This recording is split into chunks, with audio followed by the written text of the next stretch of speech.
Hey, listen to that shit. Give me that 80s spooky vibe. It's dope. We're talking about that Pusha T album. Let's get into it. My favorite track, but I'll come back to this. Okay. This whole thing, I would say, in general, reminded me of obviously a Kanye versus Pharrell, but in particular, Hell Hath No Fury Pharrell. Okay? We'll talk about that. But let's switch first and foremost to the best Pusha T record, in my opinion, the best solo song he's ever put out. This beat. This shit's dumb. Don Cannon, shout out to Don Cannon, man. See that, Rock? You know how hard it is to pull off a beat like this in a song like this? This is what I'm telling you, man. Like, when you make raw hip-hop, it's hard to pull that shit off. But it gets better over time because hip-hop is energy. When you make sleepy music, it's cool, you know, it's cool for a year or so, but it dies down because the energy ain't there. But when something is raw, yeah, it doesn't hit the mainstream like that, but the energy is so undeniable in that raw feeling, it just gets better with time. Because they captured energy in the bottle, hip-hop energy. That's some science for you. Anyway. So, as I was saying, I was listening to this album, and had I known it was Kanye versus Pharrell earlier, I probably would have gone to it, but I didn't know that. I skip Pusha T releases, to be honest with you, for the most part. I kind of wait until I hear a song. You know, if a song is dope, I'll hear it. It'll come to me. If it's not, it's not, right? So I don't run out to listen to Pusha T stuff like that. I'm not a big fan of his solo work. I like Numbers on the Boards. Fila was cool. You know, like, it's sparingly, you know, but I did like Clipse, and like I've said before, I owned Clipse albums, you know, Hell Hath No Fury, I owned, and the one before that, I'm trying to remember the damn name, the one with Grinding on it, and When the Last Time. Those are all like joints that I played the shit out of. Anyway, I made notes as I went along. I thought to myself, listen, I wonder if I can tell if I'm listening to a Pharrell beat or a Kanye beat. And I did this obviously without looking at the production credits. And I just tried to like listen to the songs as they were going along. So let's start from the beginning. Number one, Brambleton. Right away I knew this was a Pharrell beat just by the way it opened. It reminded me of that second Clipse album, I believe it's Hell Hath No Fury. That Mr. Me Too type of cold freezer Pharrell thing. But not as good, unfortunately. So I'm not a big fan of this Brambleton song, but right away I knew it was Pharrell. I could tell. Number two, what was the name of the song? This song was Let the Smokers Shine the Coupes. I didn't care for the song either. I wasn't sure if this was a Kanye beat or a Pharrell beat when I first heard it, because of the way it kind of started. It started almost like a Kanye song would start, but then the snare was too hard for Kanye, because Kanye's stuff is usually really soft and drumless. So I was like, I wasn't sure. And then when I found out it was a Pharrell beat, I was like, oh, okay, it makes sense. Didn't care for the song though. Number three, Dreamin of the Past. Yeah, this is Kanye for sure. I could tell the moment I heard it, it's dull, sleepy, messy, confused. You know, Kanye is always, you know, but sort of fake operatic. And I'm sounding really harsh. I'm not a Kanye fan. I never really have been, okay? I like some of Kanye's productions, his early productions that he was doing for, whether it be Nas, and I'm talking real early. Papa Was a Player, that's kind of it. You know, obviously the J stuff on Blueprint is fire and classic. Takeover is incredible, right? The stuff he did for Lil' Kim, Came Back For You. He had some dope stuff initially, but I didn't like that solo stuff. And I'm not surprised that he's turned into this sort of antisocial, attention-seeking, bipolar rapper. I'm just not surprised. It was all there. You know what I'm saying? Pop artist. It was all there. Like, it was there in College Dropout. People kind of swept it under the rug and pretended like it wasn't a thing. Heads like myself were like, this guy Kanye can't rhyme. His beats are not that dope. They're kind of soft. So I'm not surprised that we're here. And Kanye's beats to me have always had this slapdashy, sort of like messy, almost confused, internally confused vibe, and the elements don't really gel together. They just, and it's just gone on and on like that. You know, it's like a lot of stuff thrown in. It's just, yeah. And look, it sounds like it. Oh, it's so much stuff thrown together. It's dope. Wow, can't you hear it? But to me, as a hip hop dude, I'm like, there's no energy here. Because when you throw too many things together, especially when there's like of the slower and softer variety, when you throw too many things together, it doesn't really gel, right? See? Simple elements. Keep it simple. Fewer elements, but you know, it's like the right ingredients, right? Fewer things, but each ingredient is quality, right? That's the difference. Kanye, to me, throws in a lot of stuff, but all the ingredients are subpar. So, anyway, wasn't a fan of that song at all. Dreamin of the Past is pure skippable. Neck and Wrist, I knew this was Pharrell right away. It's alright. But I would probably never listen to this again. Just so you remember, this was Kanye for sure. It was dull to me, again, slapdashy, very quiet, you know, more of the dull Pusha. Even Pusha T gets into this sort of dull zone to me with the rhyme, like this antisocial, like, type of thing. Not really feeling it. Diet Coke. This is probably the best Kanye beat on the album. It's not really a Kanye beat, it's an 88 Keys beat with maybe some Kanye tweaks, I guess. But this is one of the better beats. I still think that it could have been better. I love the piano on it.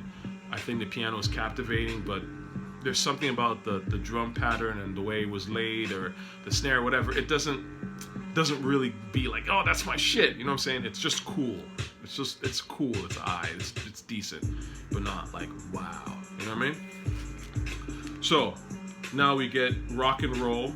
I knew this was Kanye right away because, like I said, it was like chipmunk and messy and just kind of like that, you know, internal mental health crisis vibe that the Kanye stuff always gives me. Sorry, man. I just wasn't feeling this one at all. Then we get this song, which is my favorite song by far on this entire project, Call My Bluff. Okay, I knew this was Pharrell right away because it was hard. I could just tell. Okay, it's a little sleepy, like I've said in the community section.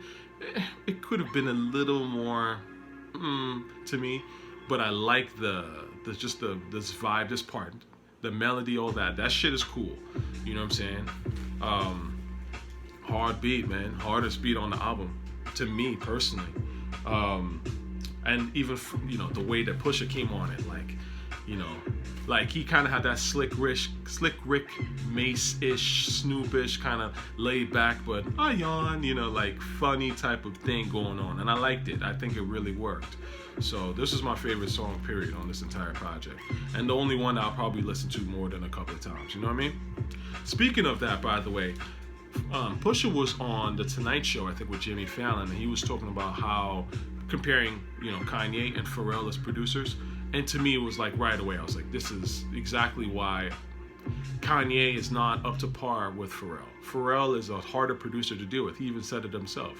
You know, Pharrell is meticulous. Like, Pharrell is like trying to really create a vibe, make sure you rhyme the certain right way. I'm sure Pharrell is thinking like, yo, nah. We need some energy in them vocals. You can't just go sleepy with it. You know what I'm saying?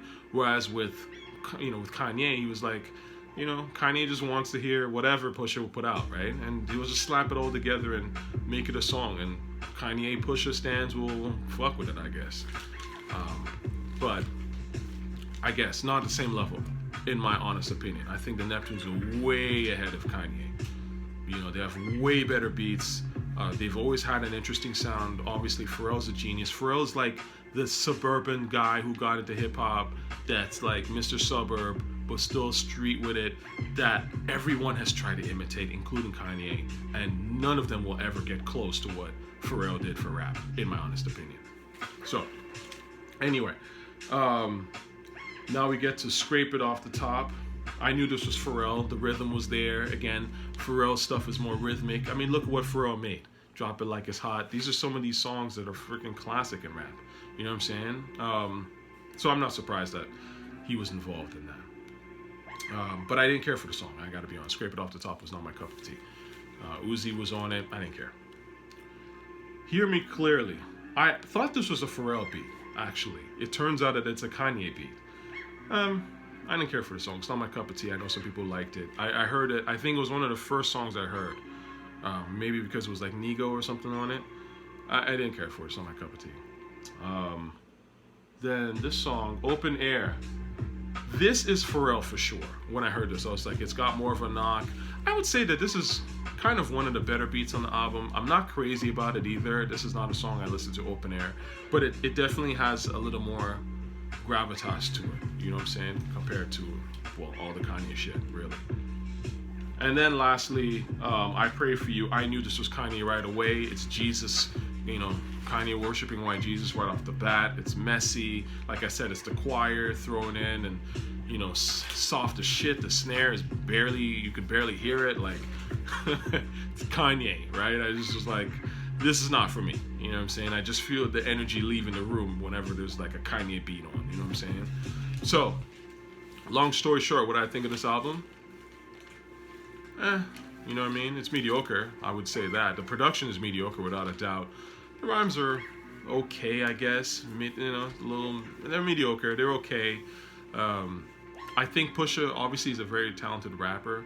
I like Pusha. I've always liked Pusha. I just think his subject matter is so limited. And I don't know why he chooses to remain in his comfort zone. It shows, it's like there's a fear there, man. Like he just rhymes about coke all day and it's fucking boring. You know what I'm saying? Like real talk. Like how many coke tales can I hear, man? Like literally I'm hearing Call My Bluff. It's not even that I don't believe you, it's that I'm bored. You know what I mean? Like I just wish Push had, you know, he's a talented rapper. But again, this is when we talk about the differences between the Nas's and the J's and the Ghostfaces and the Prodigies of the world. Even Prodigy, like, as much as he was on that kill shit, he stepped out of his comfort zone every now and then. And he started to do that more, actually, as he got up in his career. Step out of your comfort zone and talk about some other shit. You know what I'm saying? Like, that's what we want to see in rap. That's when we start to see growth. But still be hard. You know what I'm saying? Like, there is a balance there. But if you're a hip-hop dude, you know what I'm talking about. There's a way to do it that makes sense. You know what I'm saying? And I don't want to hear about, you know, cocaine in the fridge and all that shit, man. It's not my cup of tea. Like, you know what I'm saying? Like, it's boring at this stage.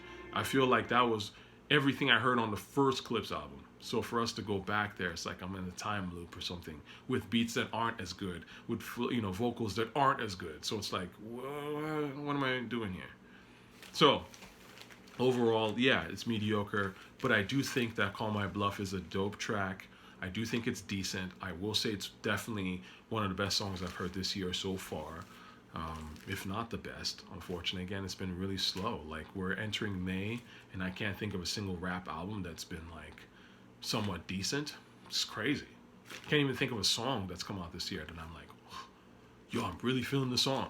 You know what I'm saying? Call My Bluff might be kind of close in that regard. So it's definitely in the top 3.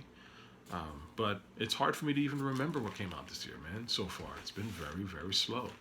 I'll get around to that Future album at some point. For those of y'all who are talking about Future, I don't know. I think Future's done. I'm not like, I was never a Future guy like that. He has some songs I jam. I still, you know, love that Serve That Bass. I've always said that that's Future's best song. If I was to pick one song that defines Future, I'd pick that, honestly. Or, you know, but I'm not a Future guy like that. I never was. Again, it's like, it's in the moment. Like, all that stuff sounded cool in the moment, and I can tell in the moment music. It's not my thing. Like, I want to hear the stuff that's going to last. You know what I'm saying? So, long story short, Pusha gets a mediocre for me, unfortunately. Again, it's not personal. I don't know Pusha. I'm just a guy on the internet, man. Like, you know what I'm saying? If you want to get angry at my opinion, feel free. You know what I mean? It's just my opinion, obviously, right? Now, it's the opinion of a guy who's been listening to rap for more than, 20, 30 years of his life, and is a huge hip-hop fan. So, you know, he knows a couple of things. I'm talking about myself in the third person now. I know a lot, you know what I'm saying? And I think that when I have an opinion on rap, a lot of people who really listen to rap know where I'm coming from. If they don't agree, they at least go, yeah, I understand where he's coming from. Because they can see the logic, and they know that I know this shit. So that's the opinion that you're getting. It's an informed opinion. It's not the only opinion, right? I've never pretended like it's the only opinion. It's just an informed opinion. That's all. And in my informed opinion, this is, you know, 1 or 2 decent songs. Nothing earth-shattering, nothing great, nothing historic. It's just another fucking album that got tossed out in a way, almost. But at least it's not full-blown whack, right? Or I should say, not every song is whack. There's a lot of whack songs here, but some of them are actually decent, and Call My Bluff is actually a good song. And I do think it's one of Pusha T's best solo songs. So I'll end it on that note. Peace.